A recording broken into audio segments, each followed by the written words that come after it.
Dengue প্রতিরোধ সপ্তাহ শুরু হলো ফালাকাটা ব্লকে। দিনের পর দিন ডেঙ্গির গ্রাফ ঊর্ধ্বমুখী।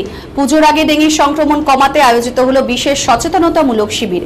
ফালাকাটা ব্লকের ময়রারডাঙ্গা গ্রাম পঞ্চায়েত এলাকায় করা হলো সচেতনতামূলক শিবির। ফালাকাটার বিডিও অনিক রায়, ফালাকাটা পঞ্চায়েত সমিতির সভাপতি সুভাষ, থানার আইসি সমিত তালুকদার, সুপার স্পেশালিটি হাসপাতালে সুপার সুভাষিস শ্রী প্রমুখ। সচেতনতামূলক শিবিরটি আগামী এক সপ্তাহ ধরে চলবে।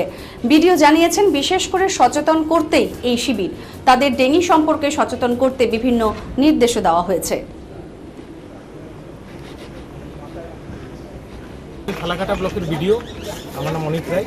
আর আজকে আমরা একটা স্পেশাল ডেঙ্গু অ্যাওয়ারনেস ক্যাম্পেনিং চালাচ্ছি।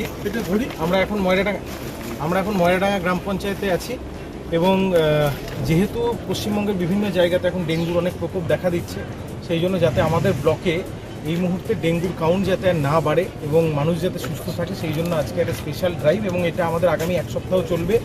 ডেঙ্গু প্রতিরোধ সপ্তাহ নাম এই আমাদের ক্যাম্পেইনটা। এটা চলবে 9 সেপ্টেম্বর থেকে আগামী 14 সেপ্টেম্বর অবধি এবং এখানে আমাদের সঙ্গে আমাদের ব্লকের সমস্ত যারা সরকারি কর্মচারীরা আছেন এবং বিভিন্ন জনপ্রতিনিধি যারা রয়েছেন এবং পুলিশ, আমাদের স্বাস্থ্য দপ্তর, আমাদের ব্লক অফিস, গ্রাম পঞ্চায়েত অফিস এবং সাধারণ মানুষজন যারা আছেন, তারা প্রত্যেকেই এটার সঙ্গে আমরা ইনভলভ হয়েছি এবং এই ক্যাম্পেইন আমরা করছি যাতে ভবিষ্যতের জন্য এই ডেঙ্গুর প্রকোপ যেন না দেখা যায় এবং সাধারণ মানুষ এবং আমরা যাতে সুস্থভাবে স্বাভাবিকভাবে জীবনযাপন করি। ফালাকাটা ব্লকের ভাই